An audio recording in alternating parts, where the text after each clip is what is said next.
Hey guys, what is up? And welcome to the Spectator Mode Podcast. And there's a lot of stuff happening that happened this past week, so we really want to jump in and talk about them. But first and foremost, I'm your host, Keith Mitchell. In the middle is my buddy, Get Serious.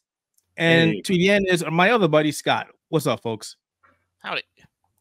Yep, it's going So great. unfortunately, the angry Australian was not able to join us, something about power. So we're sure we'll hear from him later after the show has been done and recorded. But yeah, there's been a lot of things that have taken place over the last week. I do apologize. Looks like I'm in a rave right now. For some reason, my lights and my camera are being stupid. I don't understand it. I restarted the computer. I fixed everything. AI is off, and yet it's still doing it. I don't understand. The game is telling you to party. You got to feel the rhythm, feel the rhyme. Come on, it's DJ time.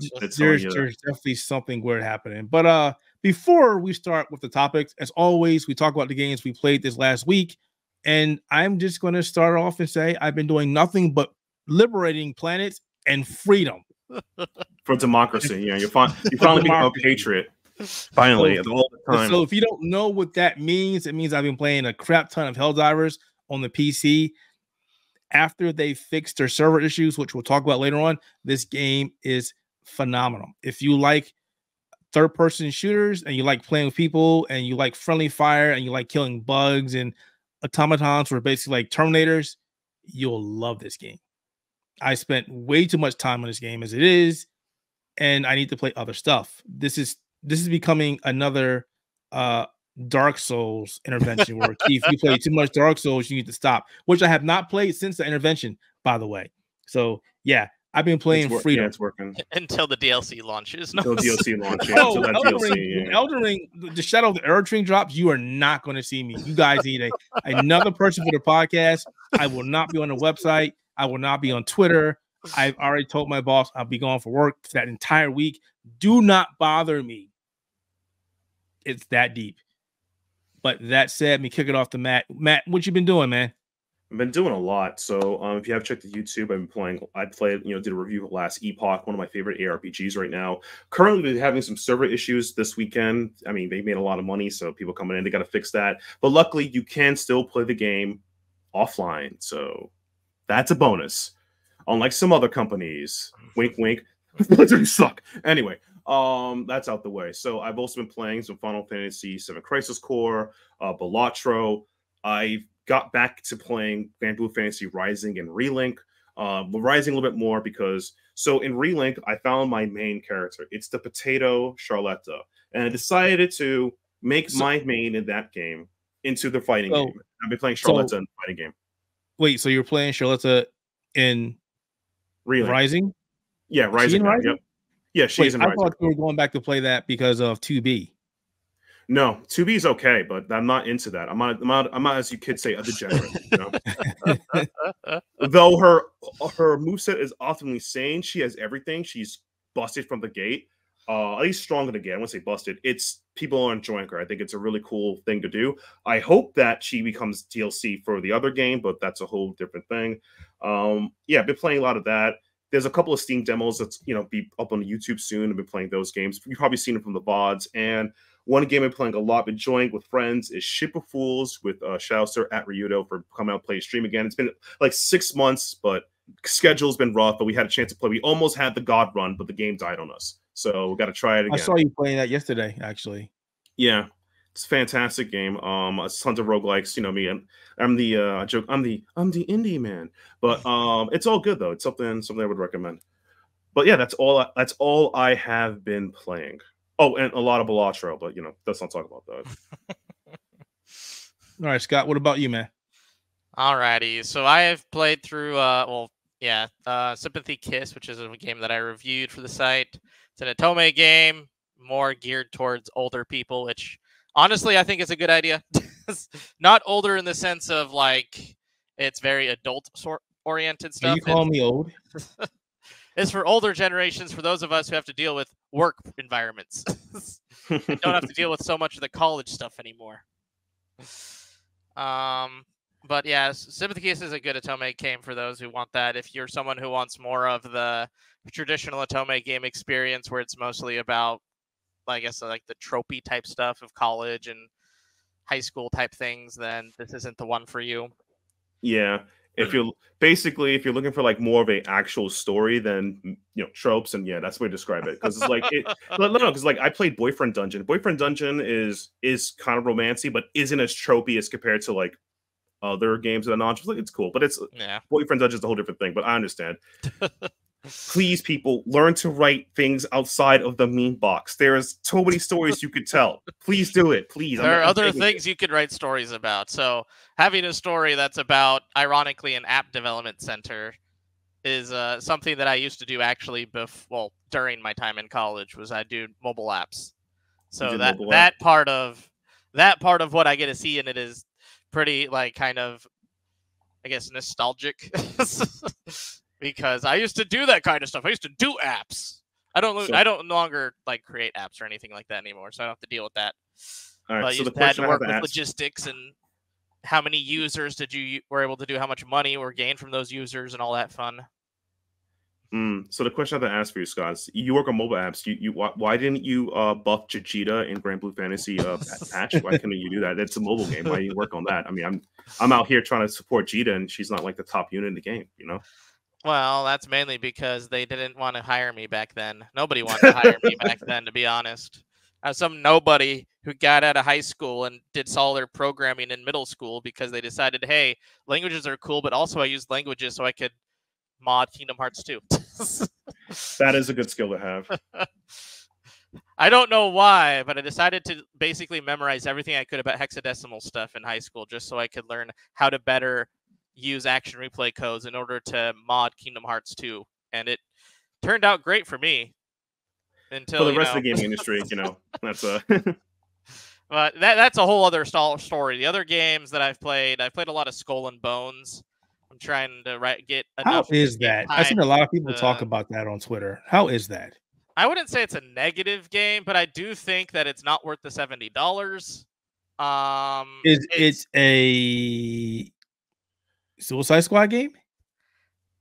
It's live service. Look at him. He was like, It's live service, but it's more geared toward. I mean, you could do a lot of stuff solo.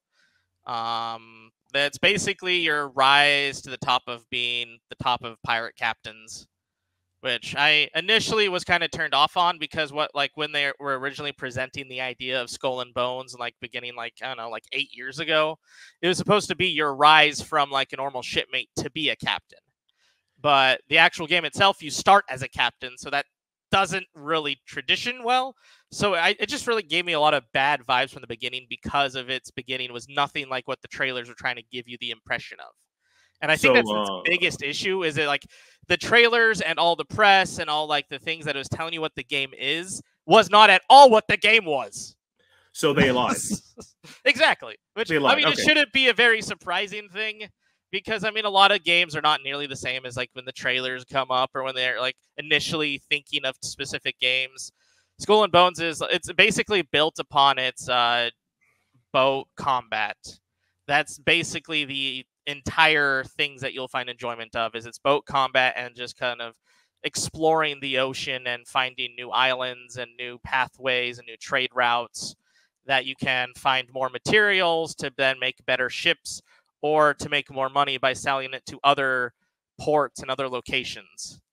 I don't think it's a bad game per se, but I do think a lot of its big negativity is the fact that it tried to tell people it was one thing, but it was not at all that one thing at all. Fair enough. But so Ubisoft lied to us? They lied to us. Again. Yeah, they absolutely lied on it. And I think that was a lot of the reasons why the negativity was. Because I don't think it's a bad game, but it's not the game that I wanted from it. Because I wanted to be able to go from the beginning of being just like the shipmate who helps people in the crew to eventually leading up to being I'm going to just being the janitor of the boat to then being to the cannoneer until eventually you get to the driving and becoming a navigator and then you become the captain. But you just start straight out of the gate as just your level 1 captain. Yeah. I will probably talk about this more later in the podcast about live service stuff or in general how the vibes. Let's be honest, the vibe of a live service game. That's important. Let's look at the vibes. Yeah, so I mean, Skull and Bones I think is fun with people, but at the same time, a game that's fun with people isn't unique. That's yeah. That's the thing. Like I'll say, like I like playing Relink when my friends are online. I never find Keith online because he's too busy ducking me because What? he says No, that. you Because I heard so like bad. if you listen to him on Twitter, No. he's too busy saying that. No. We're gonna squash that real quick. Since before Helldivers came out, I've been on Relink for the last couple of weeks, at least 4 to 5 hours a day, trying to get my terminus weapons. I've got one for EO. I've got one for pretty much everybody else except for Rackham. And I've been trying to get Rackham to drop, and it won't freaking drop. I got a gun. I was like, oh yeah. And it's like, oh wait, that's not his gun. It's not the right gun. No, I've been on there. No, I've been on there. You can take that one back, buddy. No, I've been on there. no, I haven't seen you online. I saw the ducking. Like you had yourself on private instant messenger. You were like shadowing, like you see how dark his room is. He was wearing a cloak. He was like, I've been on there playing with randos every time. Randos every time. That's a mixed no. But unironically, I have not been able to sync up with friends to play with, so that's actually been an issue. But even without me able to sync up, I can still enjoy playing the game offline by myself. So that's always a benefit of like a game. The AI in the game is fantastic, but the AI is smart. Yeah.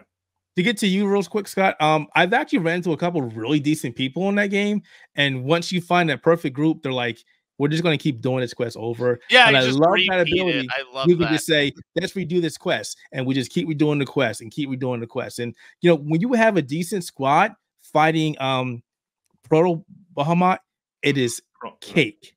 It is cake. You get him down even before he does his last phase. He's just like, oh, we'll just nuke this guy. So good. Yeah. Cannot wait for the raid. I cannot wait for that raid.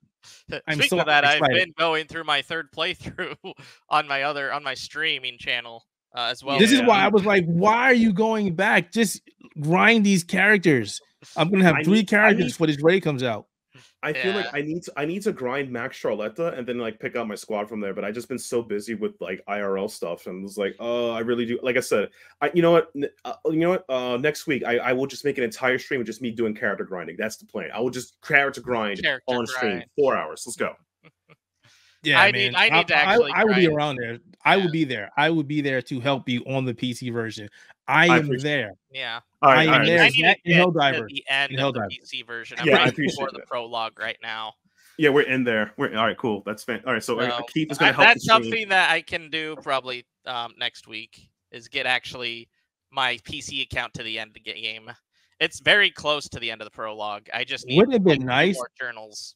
Wouldn't it have been nice if that game had cross progression? Hint, that wink, would wink. be great. That would have been fantastic. You don't have to do this crap. I'm not even getting into that, man. My eyes roll sometimes, and I'm like about random like decision, but at the same time, it's like, God, sometimes Sprite is a really delicious drink. That's all I can say. I mean, Sprite's a delicious drink, right? Not Sprite. Sprite? You don't like that other one, Starry? Look, Starry is lit. I actually drunk. I'm not getting into it. Okay, let's not talk about soda. I'm trying to quit the soda addiction. I'm not going to end up like Scott. It's not a bowl of Scott. I've been to Scott's house. Water. Oh yeah, my parents are. Yeah, that's pretty good.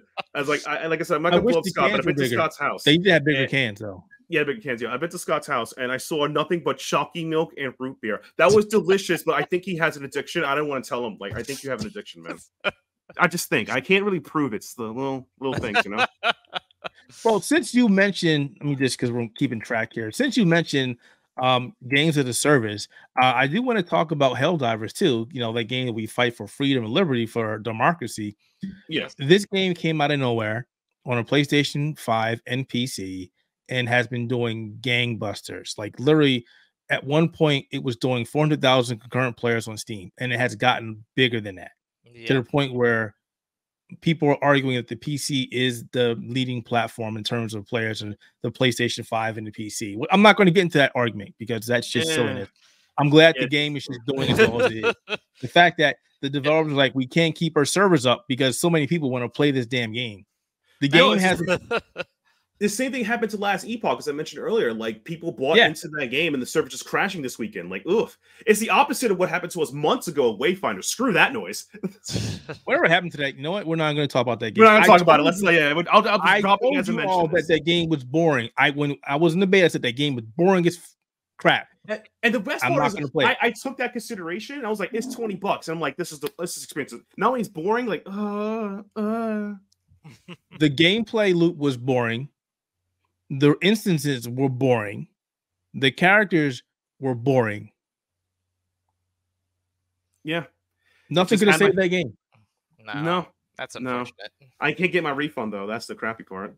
And what really made me mad is, here's the thing that pissed me off. And this is the thing I understand why people get upset about gaming journalists and influencers. I mean, all these people that they invited out to preview this game, like, this game is so amazing, this game is so bad, and then we play, it's like, this game is ass. What happened to you people saying this game was amazing? Yeah, it's called paid opposition. Not us. We won't do that here. We've said that. If the game sucks, I will tell you the game sucks. Yeah, Matt will tell you that the game sucks. Scott will tell you the game sucks. Oh, no. That's just facts. I just feel like, I probably mentioned this 1,000 times this podcast or like other places. I just feel like a lot of game journalism isn't journalism. It's just marketing. I really feel that way. It's just marketing. Like, you gotta tell me. Yeah. Go ahead. Say what you're gonna say. I don't want to say on that. No, I just like, because it's like, there has to be some, like, I understand that you can't say a game is like, quote unquote, my term of the week, dog shit. I can't say that, but it's like, there are ways you can say that this game is unfunctioning, blah, blah, blah. And it's like, they just sit there and choose everything else but that. It's like, oh, this game runs like a dream. It's like the time I played Super Mario. Like, what are you talking about? What is this? Whose man's is this? Like, literally, like, oh man. Anyway, getting back to Freedom. This game has just been so good. I'm happy to see this game has come out and it has done great on both platforms. The fact that so many people want to play this game, the fact that Arrowhead Studios has been on top of not really bugs, but the issue with the servers again, that they just can't keep enough servers up, but they've made enough changes and put up more servers recently before the weekend started that I've been playing online with not many issues. It is more of a I think the servers are just there to start the peer-to-peer, because if a host leaves the game, it drops, so it's definitely peer-to-peer. Back up. I need to ask you a question about that. So I've heard people said that when the game launched, it was that. Is that where it's at currently, or is it still a peer-to-peer system? It's still peer-to-peer. Okay. Yeah, the servers are just there to initiate the actual sessions. Because if somebody leaves the game, if a host leaves the game, which happens a lot because people get butthurt in this game, which I'll talk about as well, they drop and then your session falls. Your session goes. You either been kicked or the host has left, and you get sent back to your ship. But the gameplay mechanics in this game is really solid. The controls are solid. It has enough in here to keep you coming back for more, despite the fact that there's only really two real things you can do right now, and that's fight the bugs. And I forgot the name, or fight the automatons, which are like Terminators from the Terminator series. And you've got a couple different things like destroy the automatons, help people evacuate from the automatons, things like that. They're definitely putting in more stuff into the game, but their main thing right now is to make sure the game runs properly, which I respect. There's a lot of weapons. There's a battle pass system, but not really a battle pass system. So I really want to talk about that because people have been saying the wrong things about this. So there is a microtransaction system. There is, but all that is to buy cosmetics. That's it. The term you're using is progress track. It's more of a progress track because a battle pass system is it's more grindy, I would say. Like it's a progression. But you have to pay for it. You have to pay for it. You have to pay. Yeah, battle pass system requires some sort. Well, not all of them do some sort of payment. So the game actually has an in-game currency. I forget what it's called. I think I just want to say super cash. I may be incorrect. So you earn points that you can buy stuff through the built-in progression. We'll say, like you said, progression, and you can get things like progression. That's the term I use. New gear, new weapons, things of that nature. But there's also a premium one that you have to use for super cash. Super cash, you can get it from either paying real live money, or you just progress through the game. Now, I can't get access to the premium because I think I have to go through the entire default progression progression before I get to it, but people can buy items again, like gear, and you get a different title showing that you actually paid for it as well. So there's been some people saying that this game is pay to win. There's no such thing as pay to win in this game. No, the thing about pay to win is that like it actually improves your chance of winning or getting abilities. I'll probably go back to Scott here, not to blow you up. Scott played more gacha games than me. I don't play gacha. But there are a lot of gacha games where the resource or getting X unit actually improves your gameplay decision rather than like the game itself. So that's more pay to win. I'm not going to say certain gacha games do that, but yeah. Fate Grand Order. But I would even argue to like a game like this, even if there was the ability to buy weapons. I mean, I always associated pay to win like if you were doing multiplayer, like if you were going up against somebody, and then they gave you an advantage over somebody. It doesn't even have to be, and I'm being for real, it doesn't really have to be like multiplayer, even single player games, because you're progressing fast, you're reaching towards an end game. Like it would be like I hate to say no insult, Final Fantasy 14, you could technically buy level up your character to maximum and do that and skip the game. That's pay to win. You paid to play the game. Why would you care? I mean, I'm playing a single player game. Why would you care? No, in a single player game, here's why it matters. It's because it's like, oh, you achieve this because it exists. The thing is that everyone's aware of it. It's not like some kind of secret. You go to this shop and this order of the game to find a secret Yoshi egg, and then you're level 1 billion. No, it's right there. You click start, it's there. The thing is that it exists and it's upfront to you. That's what pay to win mostly leads to. That it exists and it's upfront, and it actually provides significant power level. Let me get back to it because there's a lot I still want to say about this, and we'll be on it for a while. So, no, sorry about that. Go ahead. The game is really fun. It's cross progression against PlayStation. I'm sorry, you get to play against cross-play against PlayStation with PlayStation players and PC players. There's been a tangent of why it's not on Xbox. I'm not getting involved with that. I do think this kind of game should be available on all platforms, just because of what you do. You're not fighting against other people. You're fighting against a whole you're fighting against bad guys. You're trying to spread liberty and freedom and democracy across the galaxy. And the fact that more people be involved, because there's quests in this game where you have to play with other people, and all these different people, their contributions will go towards its goal. So right now there's a goal that we have to defend against the automatons a certain amount of times. And we have to win a campaign, not a battle, a campaign, which is, thousands of missions against these guys. So having another console in there would be great. But I love the fact that this game I don't know. If you ever watch Starship Troopers, this is that. This is that to a T. Like the fact that I'm sitting there and I'm using my machine gun and I'm shooting and my character's going, ah! And she's screaming on top of her lungs like, what the? No, exactly. I'm laughing at it because it's hilarious. It's so good.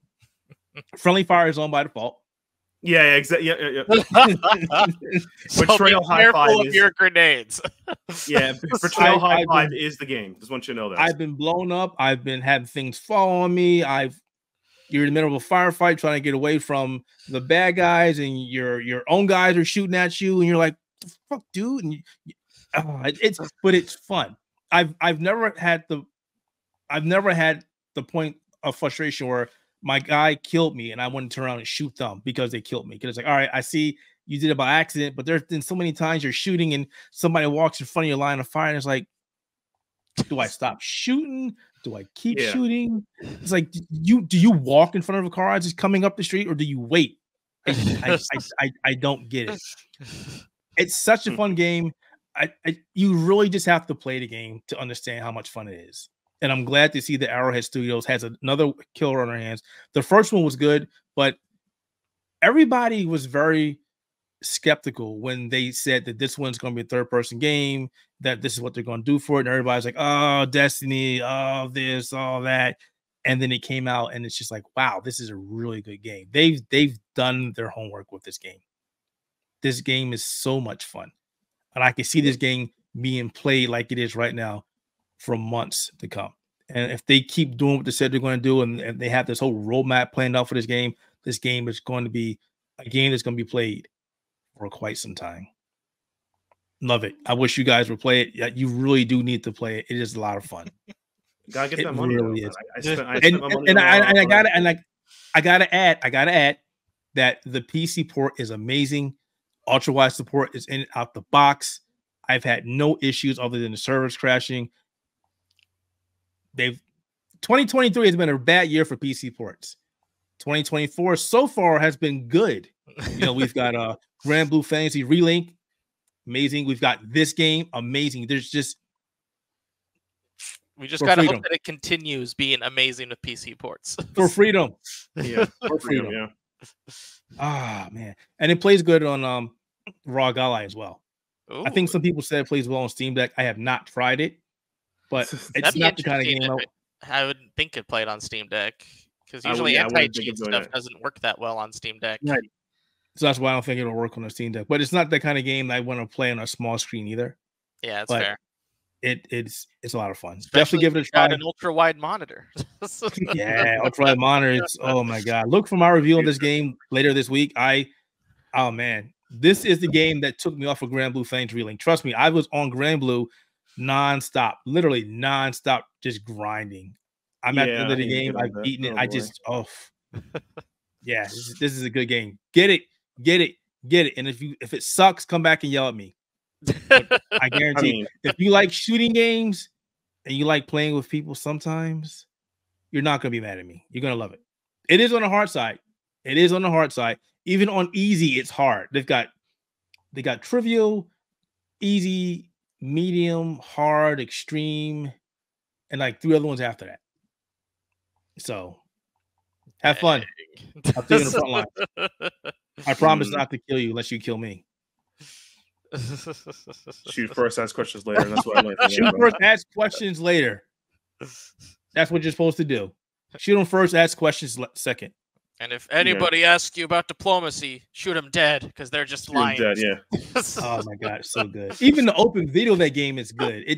They show they're like for Super Earth, and they show you on this planet of everybody's happy-go-lucky and nothing's going on, and soldiers are walking in the street, and it's great. Guys waving at his wife and his kid, and then all of a sudden they get attacked by aliens, and they go, "This is why you need to sign up." It's so good. It is so good. But I'm gonna stop talking about it. I've wasted enough time. It's a great game. It's a great game. Definitely give it a try. Oh man, it's for Super Earth. Talking about great games. So this week we had Contra Operation Galuga demo come out, another Final Fantasy VII Rebirth demo come out, and Unicorn Overlord demo come out. And I played the Contra in the Unicorn, and I know Scott played the hell out of Final Fantasy again. Did you not? You said you played Contra as well, Matt, right? Yes, I did. That is me. What did you think about it? It's solid. It plays well. It plays better than some of the other action jumper shooters I played that are by indie devs or other people. It played like the most recent action shooter I played a while back. Compared to this would be Spider Swords, so it plays better than Spider Swords. So it's like a step up. It's really unique. It seems like they thought of a lot of ways to make Contra, but still add some modern aesthetic to it. So they did a good job. I think they did a good job for what they wanted to do. So that much is my opinion. You did play, Scott? I didn't play Contra. Okay. I played Final Fantasy VII Rebirth. I'm going to be long-winded here. I played Contra, so I've played nearly all the Contras ever created out there. And I grew up on Contra. You know, I still have fond memories of my dad buying this Contra for the the Nintendo Entertainment System. I remember going to arcade playing Super C in arcade, where the psychedelic spread shots never made it to any console. But I played this. Well, that blinded people, so you know. I played this and I instantly fell in love because it's like, this is the Contra that I remember, along with some upgrades. You know, you got the 1 death kill, but you also have a health bar if you want that. You got the 360 aim. You can use your weapons to buff your character. You got air dashes, things like that. You got weapon slots. Yeah, I said, it took a lot. It's still Contra, but it has a lot of modern mechanics to it. I think it's good at what it does.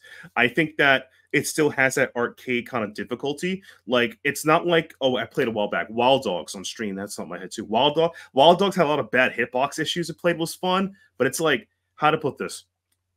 as much as they're gonna, and I do mean this, it's always gonna be run and gunner clones or run and gunner Accelerated games. Nothing beats Contra and Metal Slug. Nothing beats that. They're just the cream of the crop. You have to admit that much. It does rise to the top. There was another game that came out a while ago from Arcade Crews. It was Blazing Chrome. Blazing and Chrome, I thought it was a good that game was as okay. well. But this is just on a complete different level. No, exactly. Yeah. A lot of things like the characters, the multiple characters, the weapon slots. You had that in Contra Hard Corps for the Sega Genesis, Sega Mega. Yeah, Hard Corps. But it was just a remaster for the modern consoles. Yeah. So it was just so much things that were in there, and I was like, man, this is Contra. I was literally gushing when I played this game. I could not stop. I played the demo about 10 times, even though there's not much in there, but there's just so many things they've taken. Like they've taken the first level and the third level and smushed them together. Like in the first Contra, you go through the level, beat the boss, go through the second level, which was this hallway of sorts, and then you got to the third level, which was it the snow-covered mountain? You were going vertical instead of going horizontal. In this game, you have a longer horizontal level. You get to a boss, and it's reminiscent of the first one, but they change things up. And then once you think you've beaten the boss, then the boss from the second level of Contra appears. And I was like, oh, this is really cool.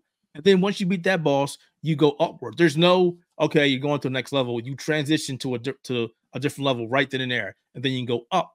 And then the boss from the third level of Contra is in there. And it's like, it looks very similar, but also different. And he has different attacks. There's just so many things happening on the screen at once now. It's like, wow, they literally done their homework. This feels like a proper Contra compared to all the crappy Contra games we've gotten in the past from Konami.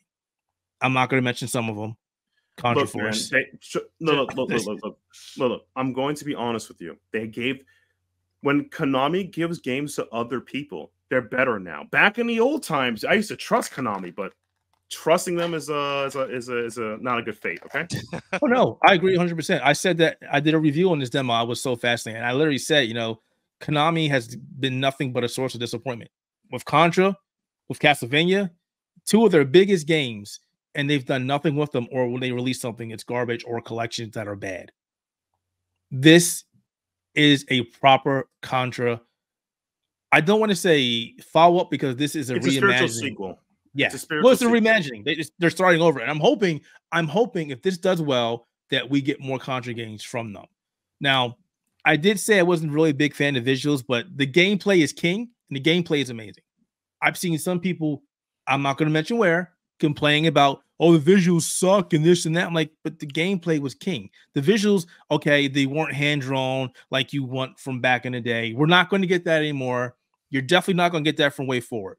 They don't do that. They don't do that. So just stop.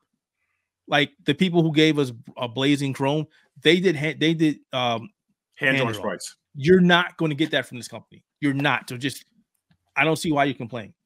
Outside of that, action was great. Mechanics were great. Music could have been better. I'm hoping the music is better when it comes out on all the platforms later on. But yeah, I'm looking forward to this. I am looking forward to Contra in a big way. Oh, there's a story mode if you want that. And I know they said also there's also going to be a couple different modes, like a challenge mode and other things of that nature. So if you like Contra, if you like the first couple of Contras, like the first Contra, Super Contra, Contra, I don't want to say Contra 3 Alien Wars because it's not really Contra 3. So Contra Alien Wars, Neo Contra, you're definitely gonna look. You're definitely gonna want to play this. Trust me. When it comes out, I think it comes out March. Or in general, if you like run and gun shooters, this is up your alley. It brings the heart in. Like I said before, there are a lot of people make run and gunners, but never forget some of the OGs still do it the best. So that's all I can say. That's my opinion about it. Now we can only get SNK to do something.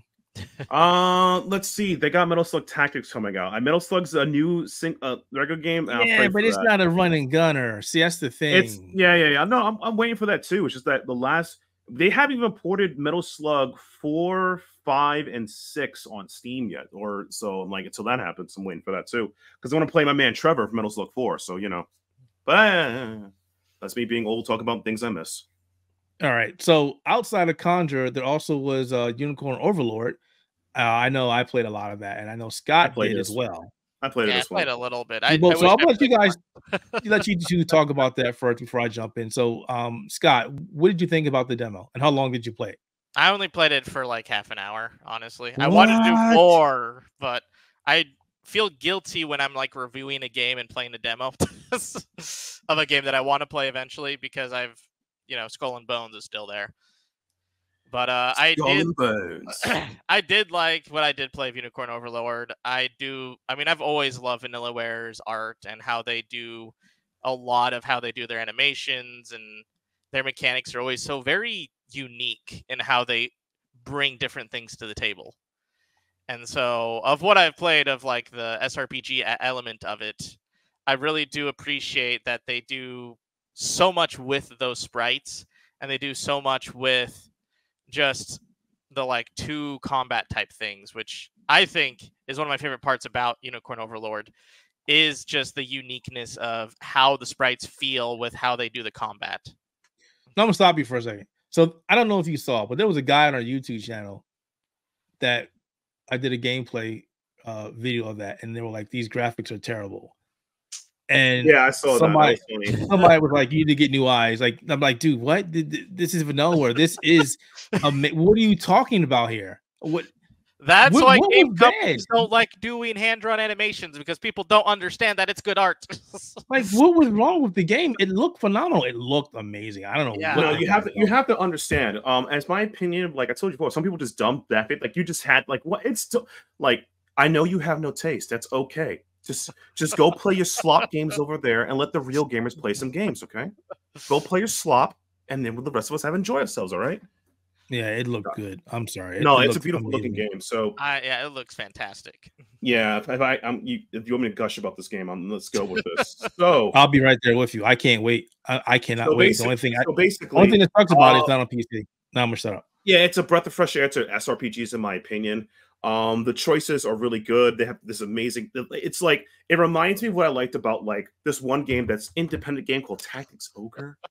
You never heard of it, but dear God, not again. Look, it's the greatest RPG of my lifetime. Yeah, but anyway, it has elements of. I actually written it down on a piece of paper, so it's like it reminds me of it's a breath of fresh air. The demo was fantastic. The units feel responsive what they do. There's so many good choices you could make. The job advancement, it's amazing. It reminds me of like, dang man, there was another company that made games like this, and their game is called the Fire Emblem series, and those aren't good anymore. Okay, they're not good. Oof. No, Did you just say that?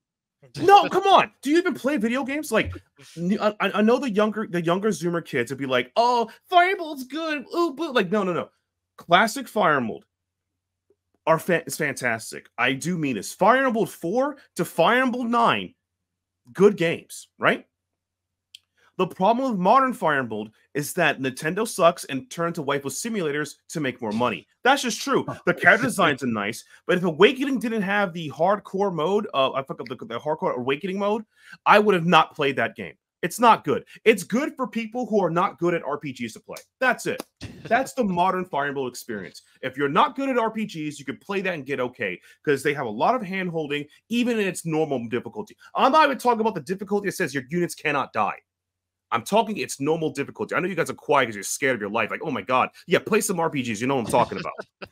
Jeez. But, it's better than modern. It's actually, Unicorn reminds me of what I liked about classic Fire Emblem and classic tactical RPGs. And modern Fire Emblem doesn't do that. Modern Fire Emblem has good stories and good graphics, but gameplay-wise, it is complete jokesville. I can just snore and beat it through. It's not like much to it. Yet again, it could be because the consistent weapon triangle, but yet again, it's some ways to break the weapon triangle, and they have so many ways to overbeat the system with its pairing and its the support system playing much more effective in the game. Again, all good ideas, but basically, I like my tactics RPG to play like it is, and the best tactics RPGs right now, if you play them, in my opinion, are probably Disgaea and Unicorn Overload right now. Did you know going into this that it was Auto Battler? I did not know that. I did. Yeah, I did not know that. Yeah, it reminded me of the first Tactics O game, Knights of Black Knight, not the Lotus one, the Black Knight for the Super Nintendo. It reminded me of Dragon Force. If anybody here played that, yes. Scott, yeah, there you go. Yeah, those were good times. But yeah, it's just like like I said, I think it's a really good game. It does a lot of things better. If you are a tactics RPG lover, this is definitely up your alley. And a lot of the bigger tactics RPG people that in the space doesn't fill that hole as much as you do, and that's just me, Nintendo. I mean, there's still Disgaea 7, Valve the Virtualist, but it's not. I had to wait another 5 years for Disgaea 8 or Disgaea 7 complete, and hope that goes on Steam sales so I can buy it for cheap. But you know, that's enough. That's enough. You know, if you guys have any horrible comments about that, just leave it there and let me, and I will probably delete them all. I'm just kidding. But seriously, if you play more tactical RPGs and you play Modern Fire Emblem, you realize the direction they went. It's not a bad thing, but it loses a lot of the strategic and interesting elements of it. Maybe it's because the weapon triangle system is in there. There's been a lot of critiques about that, but I think it just doesn't have the magic that the Fire Emblem 4 through 9 has. Yeah, that's my old man RPG rant. Go like kill me in the comments below. I played that game for about 2 hours and then I stopped. I was like, all right, I want to play this completely through, so I had to stop. That's the same reason why I did not play any of the Final Fantasy demos. I was like, nope, I'm gonna wait till the game comes out. But everything that I played on that game was, I didn't have an issue with that game. Not one issue with that game. It's gonna be a fantastic time when Unicorn Overlord comes out. It's gonna be great. It's going to be a fantastic time for the whole family. Except it's not on the PC, so I can't play it on my Steam Deck.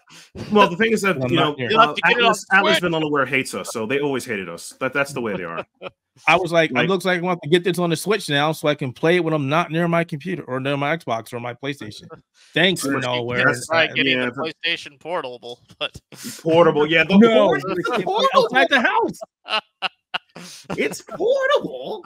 You know what I'm going to do? This is what I'm going to do. I'm going to buy a copy of the game. I'm going to dump it. I'm going to play it on my ROG Ally. That's what I'm going to do. Thank you very much, Atlas of Vanillaware. Look, man. No. The thing is that, like, I don't want to be spring it up to be fair. It's like it just feels like, and this is an honest opinion, I think that a lot of like, no matter a lot of developers, regardless of PC or not, it's just like it's the cost. It's the cost of it, blah blah blah. And two, it's like whoever, if it's funded by whoever, they have to do whatever the funder says, right? The publisher, right? Like a perfect example of this is like one of my favorite series is like the Yakuza boys, and they made the Judgment series. The actor one of the actors, the guy who played Light Yagami, sorry, I said Light Yagami. Anyway, Yagami, he was against it being on the Steam PC because it was like he didn't care about like, oh, I don't want to be like pursued a different way because mods, because there's tons and tons and tons of mods for like PC people, blah blah blah, right? And then like Sega's like, screw you, already published a game, get out of here. That's it. It really depends on whoever the publisher is and what their opinion about it is. That's it. Like, because they're the one funding it, so whoever funds it has that opinion. So if more developers who are PC friendly, like NIS and Falcom, funds more games that publish it on their platform on PC, that's the only people I trust to do it. So it's a painful uphill battle, because it's like I would love to play Dragon's Crown or Odin's Spear on PC, particularly Dragon's Crown, one of my favorite beat 'em ups of all time. Oh my god, yes. Oh my god, like yes. Yeah, God, I like the okay. Before I end my rant, my favorite part about Dragon's Crown is not the mini games, it's not the combat. The art's fantastic. It's the narrator voice actor. I will never forget this to the day that I go to wherever I'm going to go. The end dragon is 9. You have defeated him. You are the true hero of the realm. I pop every time it happens. I'm like, let's go. Love that announcer. Whoever that guy is, give him a check every day. That's my take on Dragon's Crown. That's why I love it so much. It's just highly produced beat 'em up, and I want that. I want that so bad. Okay, let's talk about someone else. Well, start losing my voice here, but yeah, we had this little rant about this before we started doing the podcast, and I don't understand that. Atlas, they've given us what? Persona 5, a shit ton, Persona 4, Persona 3, Persona 5 Tactics. They're giving us the reason why I answer that is because as I said in my rant before, it's the publisher and the people above them. Sega said do it, and that's it. They had no choice. If that means like it, and I mean this unironically, sometimes you have to force the hand of somebody else to do the thing they're not going to do.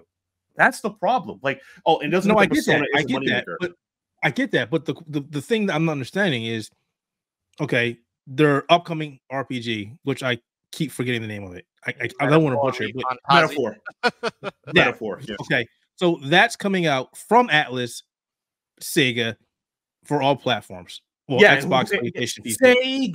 Sega. Thank you. That's the one I'm saying. Sega The guy owns above Atlas. them had to put it. Yeah. So that's my thing. Sega owns Atlas. Yeah. So But not all projects are funded by Sega per se. Atlas still acts independently on some situations. So I don't know that's the about situation. And oh no, there's some of that. And here's the second part too, is that the thing is too, is that like, and I said this before on many podcasts and before even whatever, that Japan, when it comes to their business method, a lot of them are just conservative as crap. Look at Nintendo, conservative. They even those new IP that can do well. We all know about Nintendo. Don't use them. They're a terrible example. We know that.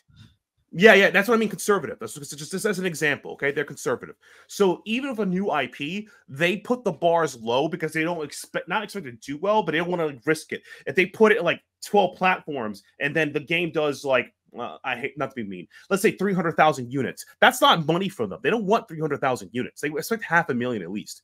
Or Grand Blue selling 1 million units. I mean, Side Game's like, wow, we made a video game. Claps around, baby. But it's like that's kind of the thing. It's a very we got to turn back our expectations, and if it does well, maybe we'll port it. So I'm hoping that the initial sales, if it does well, and they port it within 6 to 8 months. That is the best scenario. But in general, they just so afraid of just opening the floodgates for games. I know I don't understand it. It comes from a lot of conservative business taking, but from a business standpoint, I understand that because I also understand that side. But it's like it sucks because it's like, bro, you have a gym right here. Like, I don't think so. I just think in the end of the day, not as broad as what you're referring to. I just think it's just you've seen so many people saying, hey, bring it to this platform. And more than likely in the future, they're going to go, all right, we're now bringing it to the PC. And it could be like, you could have brought it out when it came out day one. The thing is that that's I don't call it the scraps, but that's actually the best outcome because now they can use some of the sales money to pay that off. It's like taking your kid brother out to McDonald's, right? After you're gonna feed him the dollar menu and you're eating the real menu. You were kind enough to give him a dollar menu. That's better than nothing, right? Because you fed him. I don't know, bro. I love my brother. I gave him everything. I miss him. Yeah, you messed up right there, man. You should give him a dollar menu. Look, I couldn't do that to my little bro. All right, and then we got the Final Fantasy VII Rebirth, which I did not touch, but I know Scott was on there. How dare? Yeah, I'm not gonna talk about how I got able to touch I was like, no, we're not doing this. We're not doing this. So there's 2 demos out for Rebirth. Well, I guess 1 demo with 2 different places you can go. The first part of the demo is basically like the first chapter of the game, which is a retelling of the Nibelheim incident, which they added a lot of stuff into it to kind of give Easter eggs to those who kind of paid attention to the crisis in Crisis Core. They paid attention to those who paid attention to the crisis in the original Final Fantasy VII, as well as some of the novelization areas. So this is going to be where they do a lot of, if you've been paying attention to the Final Fantasy VII Compendium or the compilation saga, if you know the books, if you know the old games that they did, Dirty Servers apparently even has stuff, the movies, they put everything into this game. And the demo, basically the first chapter alone tells you that, hey, if you are someone who's paid attention to the Final Fantasy VII Compendium and has lived your life basically being immersed in this world, you are going to absolutely love this. Now, do me a quick favor, Scott. Say this for everybody who watches the show, pays attention to the show, because I've seen some people argue about this on Twitter, and I don't understand how they're not paying attention. Final Fantasy VII Remake and Rebirth are following a different timeline. Yes. Please. Continue. So some people, well, even I would probably agree that the remake trilogy is much more of a sequel to the world of Final Fantasy VII than it is an actual retelling of Final Fantasy VII. And it's mainly because this is going to add so much more to the world and to the characters if you already know things that have happened in the past. There are some things that I think that will be changed, but I don't think that the overall story of 7 will be changed. I think how things play out will be, But I just want to know what happens to Jesse and Biggs. Yeah, I hope that they we move get out to more of Canada. that. Okay? They move out to Canada. The demo does not reveal anything about what happened to any of Team Avalanche aside from Barrett, Tifa, and Cloud, obviously. Wedge Any of the did. other Avalanche members, we get no information about. Wedge is dead. They kind of killed him. Like, Whoa. Wedge, he died. He was the best of us and the worst of us, but he was also Wedge. So leave it as that, okay? Yeah. He died. So I was like, wait, why did the glass? Oh, I guess he's dead. Yeah, and he did the best he could, you know? But so basically, the Nibelheim incident does play out a little bit differently. You get to see a lot of different characterization with Sephiroth. This is, I think, one of the first time we've seen Sephiroth this well, basically animated and is modeled this like high def, as well as him being a kind of caring character, which is how he was in Nibelheim until he kind of broke his brain. He snapped. Mother broke his brain. He watched. Yeah. Look, man. He watched way too much. He watched way too many. Reviews, and you know how it turned out from it, right? So we get to see a lot of the little pieces of Nibelheim. And this is, if you do beat the demo and you get through the Nibelheim incident, it does carry over to the main game if you do get it, which I do recommend from looking at the reviews and talking to some of the people who have played the game, that this game is going to be one of the best things ever. And if you're someone who's in the Final Fantasy VII headspace, it's not just going to be the best thing ever. It's going to be like, it's going to be hard to have anything else after this. And that's, or better yet, don't talk to them because you don't want to be spoiled. I tried. Yeah, I basically did not get any spoilers from them. I tried my best not to look at those reviews that had spoilers in them. There are apparently some reviews that do have mentions of what could be spoilers that I would also recommend not checking out. But the one that we have on the Outerhaven is very spoiler free. We made sure that Andrew made sure that he was very good at making sure that there was no spoilers because of just how magical this game is going to be for those who experience the story and experience how the characters interact with each other. We should go back and ask him to add spoilers to it. No, please don't. Please don't. I really praise Andrew for doing that. If he portrays me like Sephiroth will portray that lovely girl down the block, that's just going to be, a horrible thing to happen. Girls, can we talk about Tifa and Tifa, Aerith, and Yuffie? No. Yeah, Tifa and Yuffie. We talk about those bathing suits. Yeah, they definitely listen to the complaints of. They listen to fan base. That's what we want. Yeah, they gave us what we wanted. I mean, they gave it. They did it. And I don't fault them for it. Imagine being a child playing that game and your parents walk in and see you playing that game. This is the Tomb Raider experience for them. This is the Tomb Raider experience. What are you doing? Playing a game. Don't look, Mom. Don't look. I'm a growing boy. Don't judge me. Welcome to our world. So yeah, the first part of that is the chapter of Nibelheim, and the second one is a lot more of exploring the gameplay, with exploring the open world area before Junon, which honestly, the combat is a lot faster. And it took me very much by surprise because I was trying to get myself used to it by playing Remake before I did the demo. And then I went to it and I was just like, holy crap, this is so much faster. Things happening are so much quicker. And I have to actually pay attention to everybody's thing so you can utilize the synergy ability system or the synergy synergies themselves.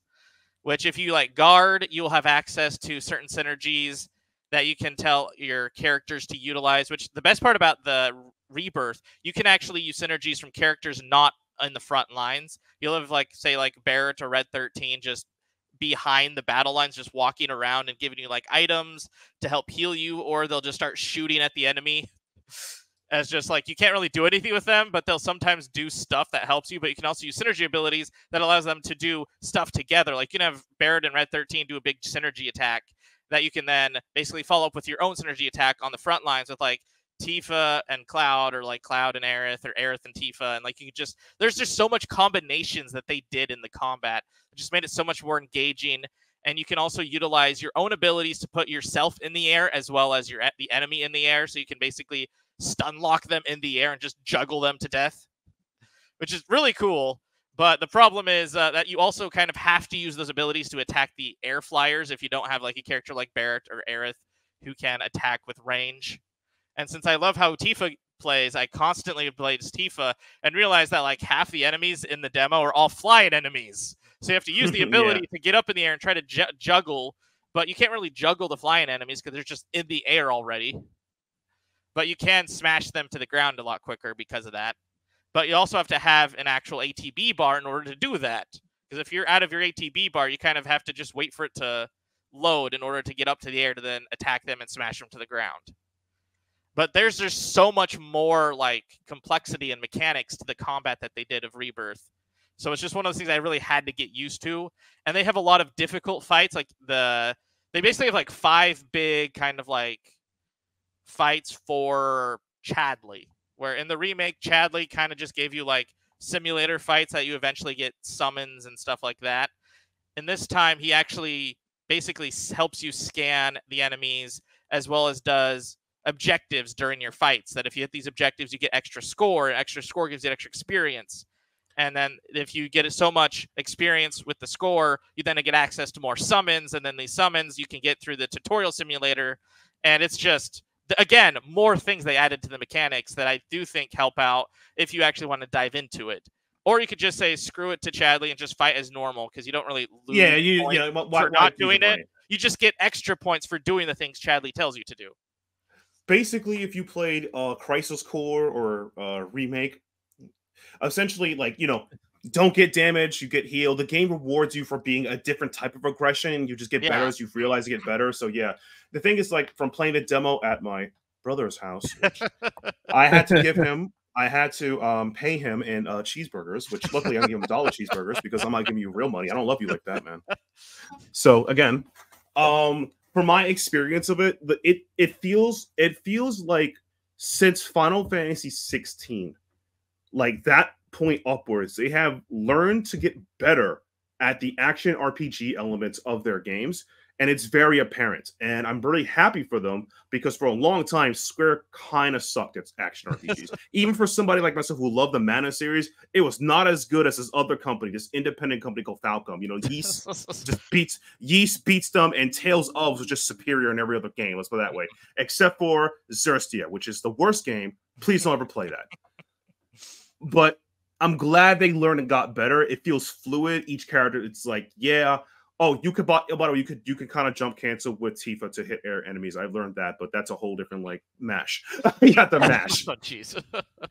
Yeah, and but the game has a lot of style and finesse. I feel like if Square, oh, by the way, Scott knows this. The horrible. Square has given up on turn-based RPG. It's we're not doing this. No. Oh my god! It's just over. Like, Jesus, I hate people. Okay, random rant. I hate those people so much because it's bad faith. They move the goalposts. It's dumb. There are many people making RPGs, high level, low, whatever, and the turn-based is never going to die. I mean it. It is the founding block of a genre. Please shut up. Shut up. All right, that's enough. Okay. But yeah, Rebirth, 5-star game. Looking forward to it. It is very good. All right. Very seamless. All right, let's move on. We talked about the demos. They all seem to be super fantastic. Play the full games that come out. All right, here we go. I'm just gonna What are you doing? Prep myself here. So we've had a lot of talk over the last couple of months about a certain company being Xbox and its games going multi-platform, and a lot of people have been back and forth on this subject. Like, Xbox is going away. Xbox is a third-party company. Xbox won't sell physical games. Xbox. I'm an Xbox influencer. I know exactly what I'm talking about. I have insiders, whatever. Long story short, who freaking cares? Xbox finally came out and said, hey, here are back up. They had a business meeting, conference, podcast, what do you want to call it? Yeah, It was a podcast. Yeah, it was a podcast. It didn't answer the questions that we really wanted, other than Xbox says Phil Spencer and Matt Booty and Sarah Bond are like, Xbox is not going away. We're still making hardware, et cetera, et cetera, et cetera. There are games coming out for other platforms. We don't want to tell you what they are. We want the people who are working on them to release, to announce those games. All right, great. Fast forward, we got the Nintendo conference or direct that came out a week after. Yep. And were they announced on that? I don't think they were. 2 of them were announced Two of them during it. The other 2 were announced like an hour after the direct happened. Right. So Hi-Fi Rush is PlayStation 5. Sea of Thieves is PlayStation 5. Grounded's PlayStation 5 and Switch, and Pentiment is PlayStation 5 and Switch as well. Yes. So remember how that was that conversation on how Hi-Fi Rush is coming to the Switch as well because they found a red shirt in the game. Yeah. Some assets. Guess what's coming to Switch after all? I guess they're waiting for Switch 2. No. Yeah, time for my Switch 2. That's the argument. They're like, they're waiting for a more powerful console. But so it doesn't matter. Here's the thing, guys. I'm at this point where I'm very disgusted and very frustrated with our gaming community. I'm also disgusted and frustrated with the powers that be that run these companies. Xbox, I don't understand your tactics. I don't really care anymore. As long as I get to play my games, I really don't care. If you bought all these different companies to all of a sudden turn around and act like you're now a third-party company, well, that's fine. But don't act like you're not doing this and leading your I don't want to say loyalists. I just want to say the gaming community around. You're misleading your consumers. That's the exact term you're saying. You are misleading your consumers. You're misleading your consumers. Now I know there are the sad a lot part of is they kind of have to do that because if they told the truth, they would flop on themselves. But that's something I will get you upset if I start talking like that. But they're flopping on themselves anyway. They're flopping on themselves anyway. I mean, right? But it'd be funnier. It would be like, well, it's a fun joke. It'd be like, haha, look at you. You're not doing great. But in all seriousness, their messaging is just all over the place. I don't know what's going on over there. It's all over the place. It's not making any sense. And then they're like, but what about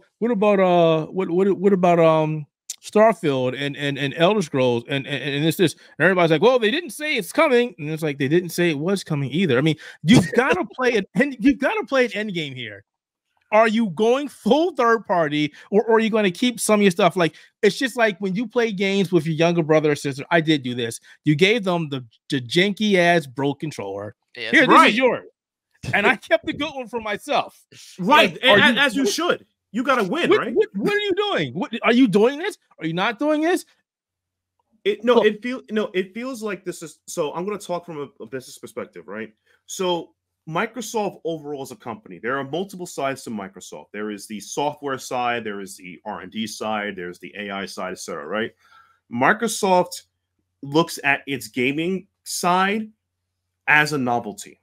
They don't really look at them as like something that says, oh, it's great to have, but they don't kind of care as much per se. And that's why they made them consolidate to their business plan so it's streamlined to their other businesses.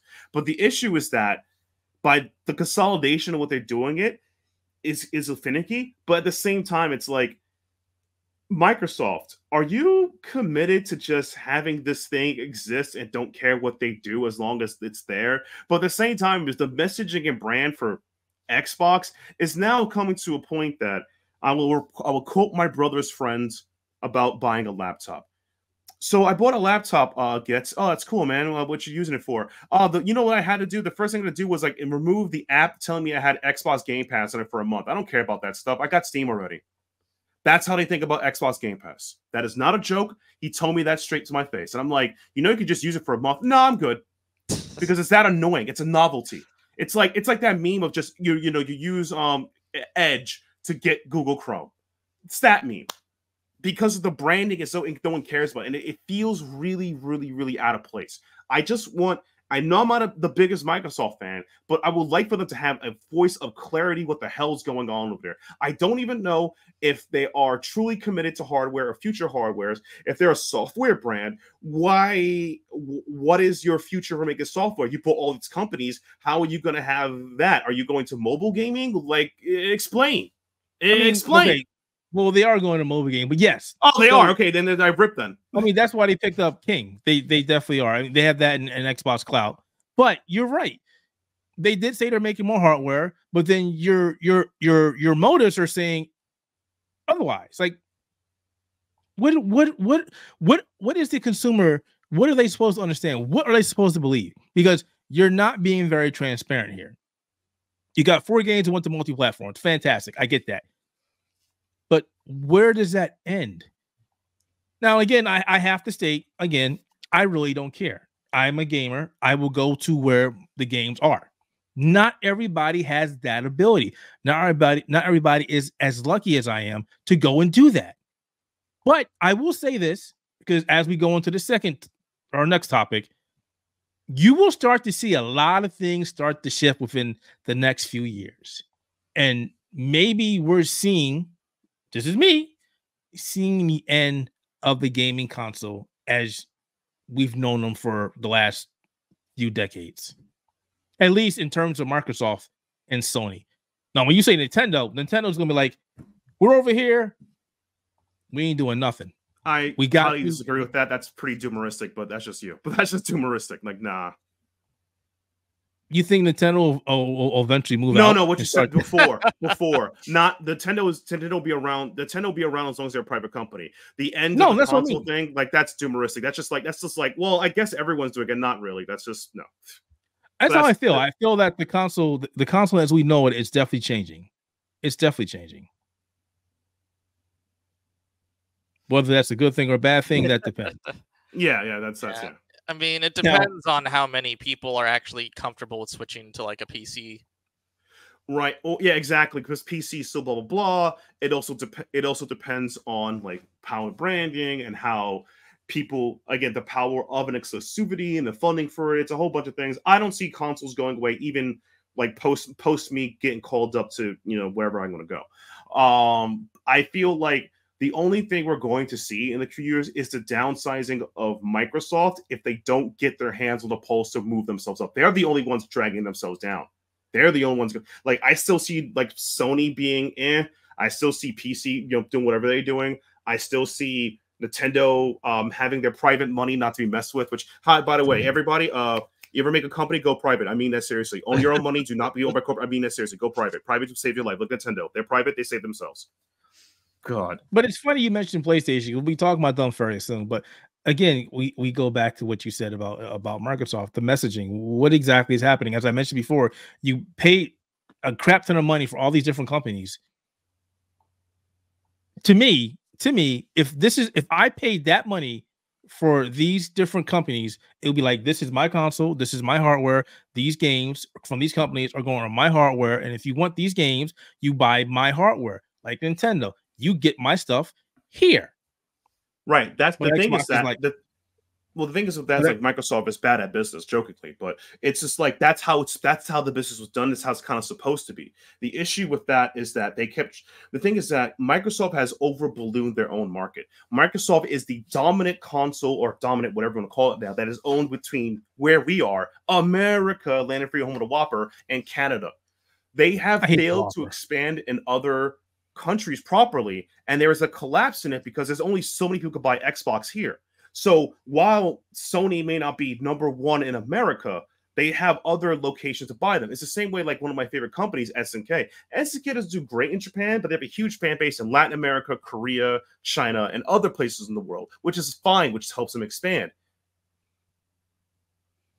Microsoft didn't expand in like Europe or other places, and it's like, wow, bro, this is you hit that ceiling, huh? You didn't really yeah.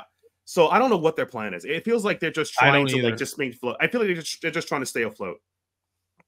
I mean, I don't know what to say on that. I don't know what to say. I'm not an Xbox influencer. I don't have any stake in Xbox. I am a consumer. I care about what a company does because obviously I don't want to see Xbox go away, just like I don't want to see PlayStation or Nintendo go away, just like I didn't like seeing Sega dissolve the way it did. But I have no control over that. And the companies, the powers that be, are the ones who control that. I don't know what to say about that. Microsoft needs to figure out what exactly they're doing, and they need to figure out what they're doing with their Xbox brand. I know what they said, but what they said and what they're doing are two different things. I don't know. I don't know anymore. That's the situation they're in, and that's why, like within the Xbox bubble, I've seen creators freak out, lose their mind, all this stuff. Some people just being hardliners, going like, "Oh, they're not real fans, bro." Just because you drink the Kool-Aid harder doesn't make you smarter, okay? That's just facts, okay? I drink the Kool-Aid for point-and-click adventure games. I will never delude myself that my preferred game that I want to come out soon, Perfect Tie, Station to Station, is going to sell 7 million copies. I love that game. I love Meredith Frank. She's a lovely woman. I love her comics. But I'm not going to believe she's going to sell 7 million copies. Okay, that's the thing. Like, you could drink the Kool-Aid, but be realistic. People freaking out about the messaging of Microsoft reacting the way is perfectly normal. Granted, there are degrees to this stuff that's wild, but they're freaking out as normal. You can agree with that, some of right, their freaking out was a little bit exaggerated. Yeah, but it's valid though. At the end, like, I mean, what am I supposed to do? It's like they're not like, because the idea is that I committed to buying this software, these people, this thing, right? And they promised to me that if I bought this, I'm gonna get this stuff. I don't even get all the stuff here. I get half the stuff, or less stuff. Why do I own the stuff? That's the basic promise of every gaming console. If you buy my Sting, you'll get our stuff. Microsoft, and that's usually how it is. And that's what I said. The traditional gaming, traditional consoles. This is how it was. This is how it was in your generation. This is how it was my generation. Super Nintendo, Sega Genesis, Nintendo, Dream. Yeah, whatever. PS1, PS2, yeah, PS3. That's how it's been.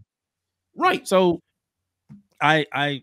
it just shows to me like they are trying to expand to get more income because they bloated themselves, or in reality, they're trying to find an opt-out to get the console market because the parent company is like, nah, this is it. You're done. Stop it. Wrap it up. Wrap it up. No, I would rather that be a case. I would rather that be something, and they come and say that. If they said that, I think they're more afraid of the consumer confidence of that than the actual honesty it has. It's one of the reasons why I don't trust Phil Spencer, but I trust Yoshi P. Or other people who work in the gaming space that said in the gaming development space that says something I trust, because at least most of them are like just saying it how it is. Like, yeah, Final Fantasy 14 before I made Rainbow was total dog crap. I worked really hard and we made a new game and I told you the whole process how I made it. Or, jokingly, Scott knows the story, Nomura. So it took me like 10 years to make Final Fantasy 15 because I was on traveling too much. You traveled? What the hell, bro? I mean, at least he told me, but right? So yeah, Xboxes, we'll be following, talking about the Xbox for quite some time because they're always going to be in the spotlight. So, and until they do something else or something stupid or something smart, whatever, we'll be talking about it. But Xbox was not the only company who had some interesting things to say and or do. PlayStation had a physical, was it the 2023 physical call? High school report. Yeah. And there was and then there was some information that came out after the call over the last couple of days about pretty much PlayStation doubling down on its multi-platform support, which basically meant PC, that possibly games will be coming out for PC first day or day of for PlayStation games. That did not sit well for the internet. Well, for the PlayStation.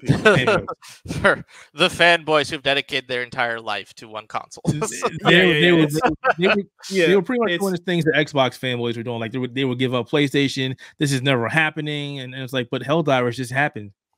The thing is, did you see the money Helldivers made? Helldivers is a AA game that costs less, and I'll make a small tangent here.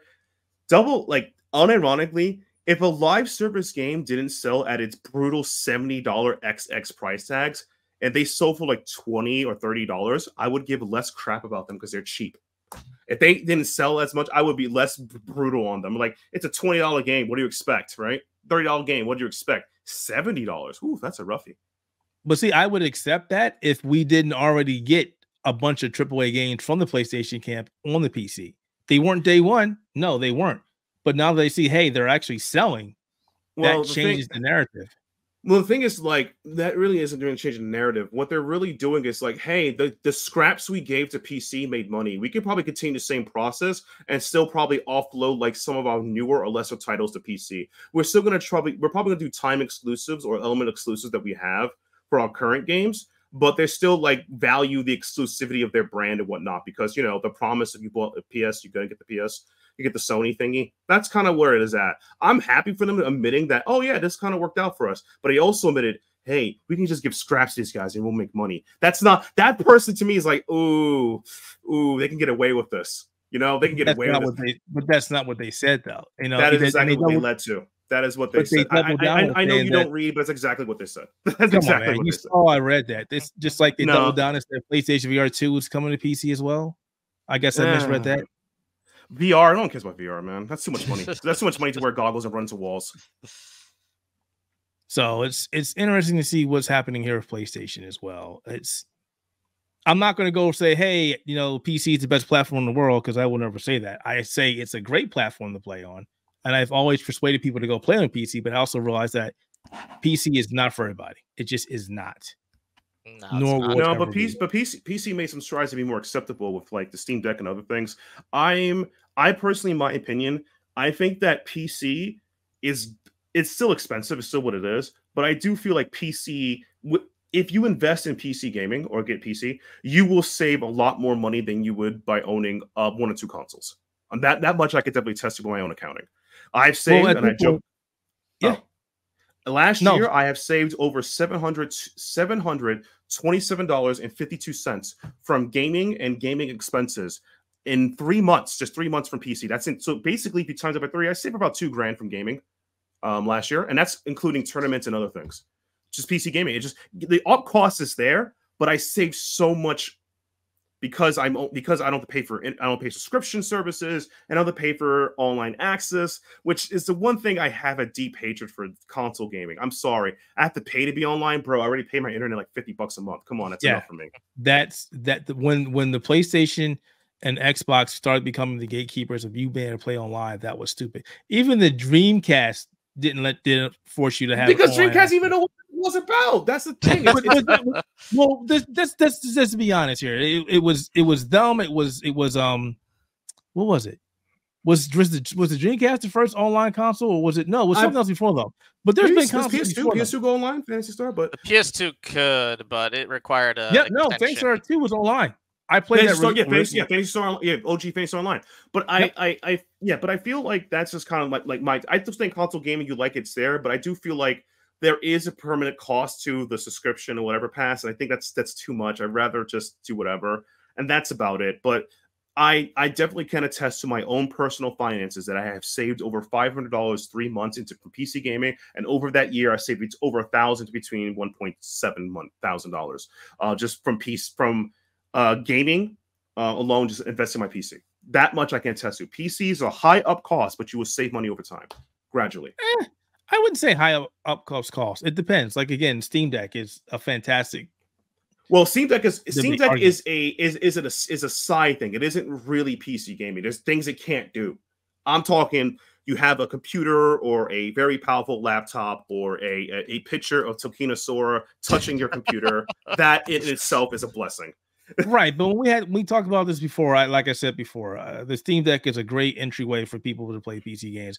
If there was a conversation, I think, on another location a couple days ago, and they were like, I want to get into PC gaming, but I don't want to spend too much money. What do you recommend? I was like, buy a Steam Deck. You can buy Steam Deck. You can play most of the Steam Deck, most of the Steam library, and it's a all-in-one system. You can connect it to a TV using the dock, and if you don't care about your frame rates, there you go. Well, you decide you like it, then you can move on from there. Oh yeah, but my thing about the Steam Deck is it's not this bad or anything. It's that you do like, compared to a PC, at least a powerful. Again, you do lose access to certain games from there, and you can't do that. So that's why I said like a PC. I love a Steam Deck. I have it, but I still treat it as supplementary. There are some games I can't play on it, but I would play on my PC because it's how powerful it is. Maybe 3 years from now they'll make the most powerful Steam Deck known to man. But as of today, I am willing to bet money that when the next Steam Deck comes out, Photon will be at the point where it can run every Windows game out there. Unironically, if it does that, I would kiss you. I mean that seriously. I mean, they've already made Valve has made great strides with Photon as it is now. They Proton, really have. So it's at the point now where it's running games that you couldn't run at all on Linux. So it's getting there. It's getting there. We'll see in a couple of years. We'll see when the next Steam Deck comes out. Because unfortunately, and it's not jokingly, but it's like, Valve actually holds the keys to handheld gaming on the PC market. If you're talking about relative ease, because we love our ROG Ally and whatnot, but it's like it's Windows, man.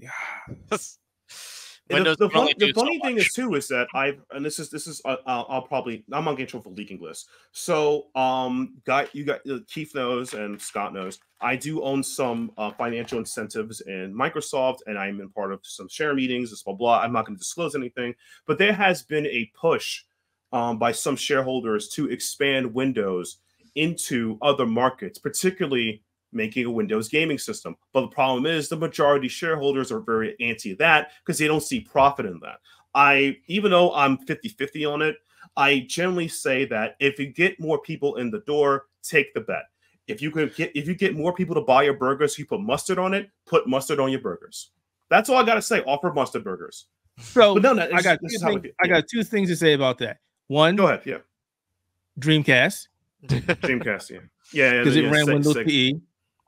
Two, there was a conversation on Twitter last week. I think Scott saw it when I was on, and there's a really prominent YouTuber influencer that was championing that Microsoft needs to bring out an Xbox handheld, and I replied back to him, and I was like, that doesn't make any sense, and I gave him a lot of reasons. That there's already enough handhelds on the market that run Windows that would benefit from Windows making a gamified, and I've said this before, OS that will run great on the ROG Ally or any other handheld game that runs an architecture that is similar.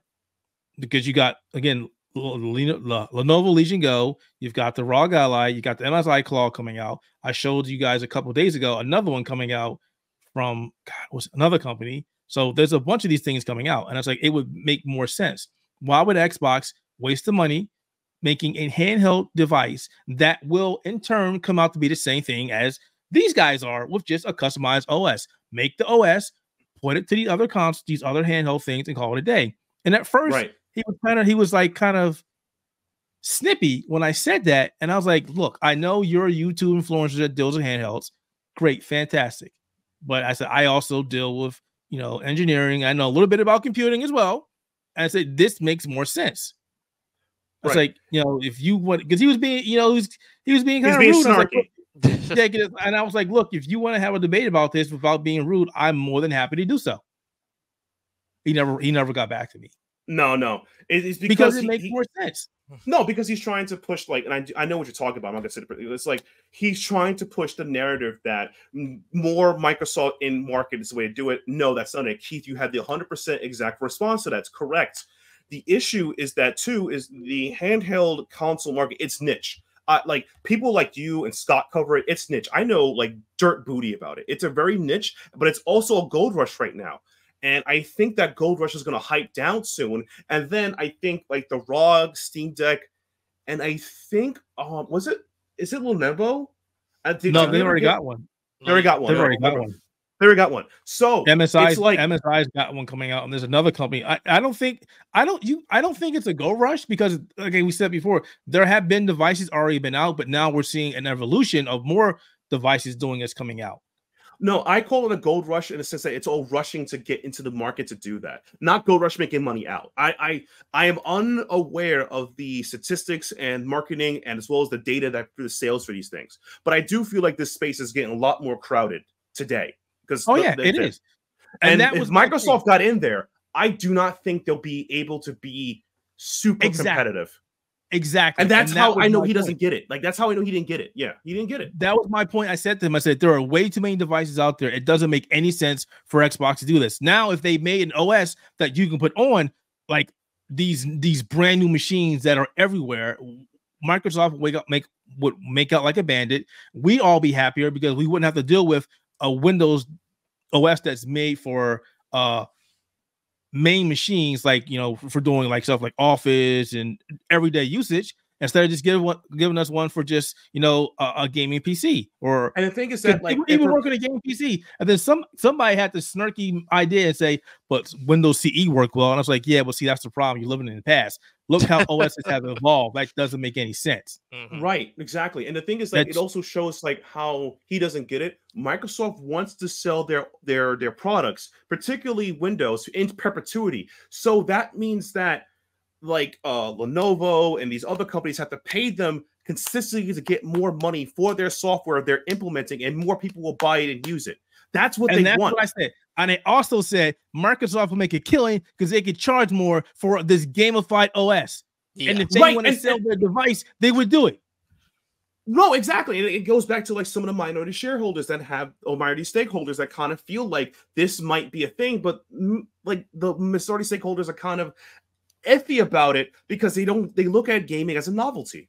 That's it.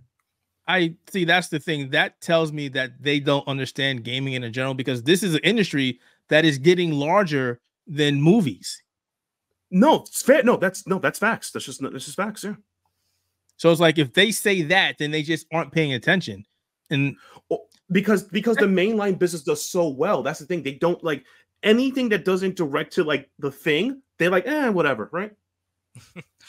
Yeah, they're so focused on the OS as well as like cloud that they don't generally check too much on the things behind those. Right, exactly. And yet the fantastic thing here is we already have a great example of how well this would do. No, exactly. Yes. No. Right. The thing though is and the thing is like that's the thing. They look like, oh, that's just whatever. Like I feel like it feels like there are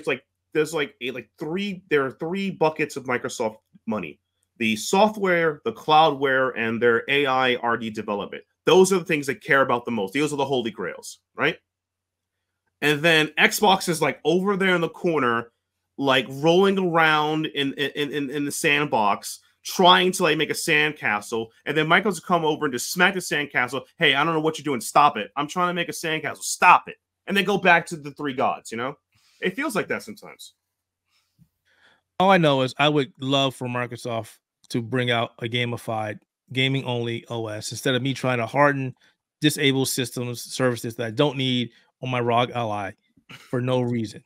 Yeah, I mean, and get rid of all the random virus malware stuff they try to push on every Windows installation. I even found there's a OS that I saw it a couple days ago. I mean, actually, let me check my history. It was here it is. A modification of Windows designed for gamers. It's time to experience new Windows experience designed for gamers with improved in-game frame rates and lower latency. So it's like this is a modification of Windows that make it strictly for gaming. And it's like, why do people need to do this? It's called Atlas, by the way, if anybody's curious. Open source project. Yeah. It's like, why would anybody have to do this? Microsoft, they're asking. You've got how many people are playing games on a PC right now, Microsoft? I don't know, but here's the answer. It's in the millions. It's in the millions. How about that? If here's a small number that Matt will love because it's been shown and proven. Mobile, PC gaming, consoles.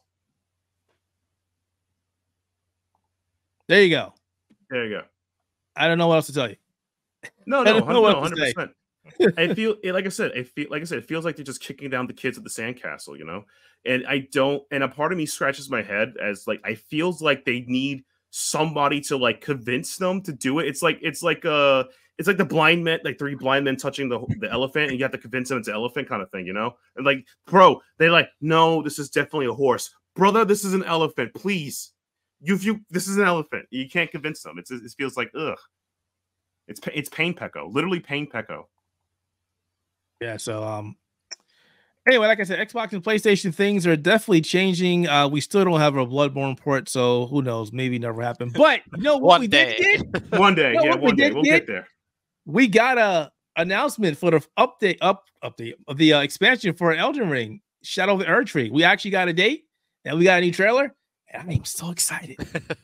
I am so excited. We're not going to talk about it.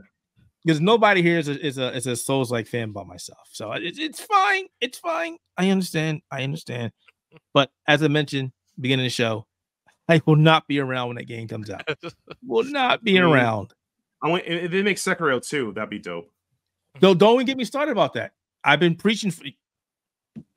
I beat the game and got the perfect ending for a reason, and they're like, "Come on, we're going to." They were going to North America. They were going to North America or Japan. One of the two. But they were like, "Yeah, I think they were going to North America," and that was it. It's like, so where is it? What's going on? Baited you without a sequel. We got like got him. We just got him, you know. Actually, now I'm trying to remember. It was the which ending was it? The Returning? I'm looking it up now because it's been so long since I played it. I'm just getting Shining. I don't remember which ending it was. Well, I looked up everything to figure that out because I couldn't figure it out. And I heard somebody say there's a good ending. I was like, what? I need to figure this out. Good ending of Sekiro. Yeah, good ending of Sekiro. The best ending, the return. Yeah, the best ending is where it was. And they were walking out the door. And travel to the west to find a birthplace of the divine dragon. Right. They were coming to America. And we never got it. Nope. We gotta wait. And that was like 2020.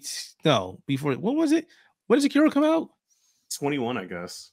It's been a while. I can't remember right now. 2019. 2019. Miyazaki, what are you doing, bro? We need another one. He's too busy trying to make more anime games. Oh, sorry, he's too busy hating anime. Wrong Miyazaki. Sorry, wrong Miyazaki. We need a Dark Souls 4 because you ain't giving up. Don't lie to us. And we need a Sekiro 2. Shadows are still alive. Let's go. Let's go. Please. Die twice, you know.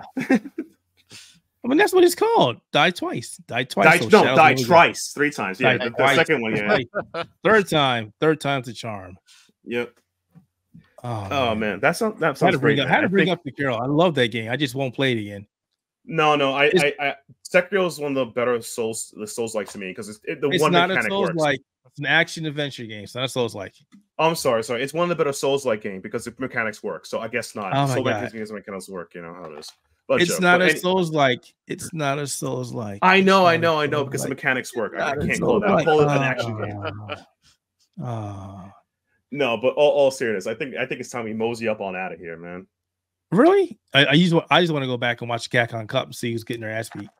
Hopefully, I heard Meta RD is not doing great. So I told you that he lost. He's out. Yeah, exactly. He's not doing great. Exactly. He's not doing great. So he's out. So man, I was kind of hoping that Knuckle Dude would get further, but he was like, "No, I'm out." Like, damn, Knuckle, man, he's good at what he does, but man, there is limitations to that playstyle he uses. And that's me being honest. There's limitations to that playstyle. Yeah. So that said, folks, is there anything else you want to say to the fine people who listen to our Spectator Mode podcast before we mosey on out here and I go watch more Capcom Cup? Get Grand Blue Fantasy Relink. Play it. Thanks, Scott. You're doing God's service. I salute you. Well, if you're going to say that, get Helldivers too, by the way. Get that too. I don't have money for that. Democracy. Support democracy. Democracy. But I would say, guys, if you haven't already, be sure to check out the YouTube channel. We have a lot of great content there. My latest review of Last Epoch is up there. Our playthrough of Unicorn Overlord is there. We have several upcoming demos. There's going to be some interesting videos. I have a gacha box uploading to put on YouTube as well. Just check out our YouTube, some cool stuff. Check out the live tab to my live streams. And support us any way you can. Really appreciate that. And freedom. And freedom, right? And freedom. All right, folks. And be sure to follow us on social media. You can check us out on the social media. You can check out Spectator Mode Podcast on YouTube, like Scott and Matt want you to do, because they love that channel and they work on this channel a lot. So definitely check their work out there. I do some stuff in there as well, but not as much as those two do. So you got to give them a round of applause. Do a lot of work on there. No, I appreciate that. I appreciate you giving the opportunity, though. You can check out the Spectator Mode Podcast on Apple Podcasts, YouTube Podcasts, because there's no more Google Podcasts, Buzzsprout, Spotify, and anywhere you listen to podcasts. I said see. You can't see a podcast. You can't see a podcast. You can't see a podcast. That's a C-cast. What we call ourselves, the first viewable podcast. C-cast. Yeah, we're gonna trademark that. C-cast. C-cast. Get on it. Yeah.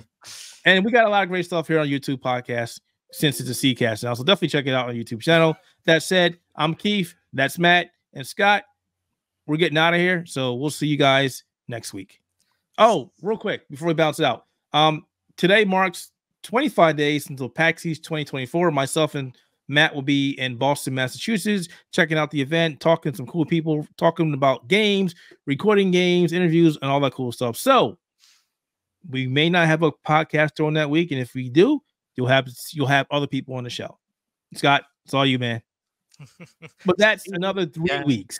So we'll talk to you more about that before that happens. Take care, have fun, and freedom. See ya.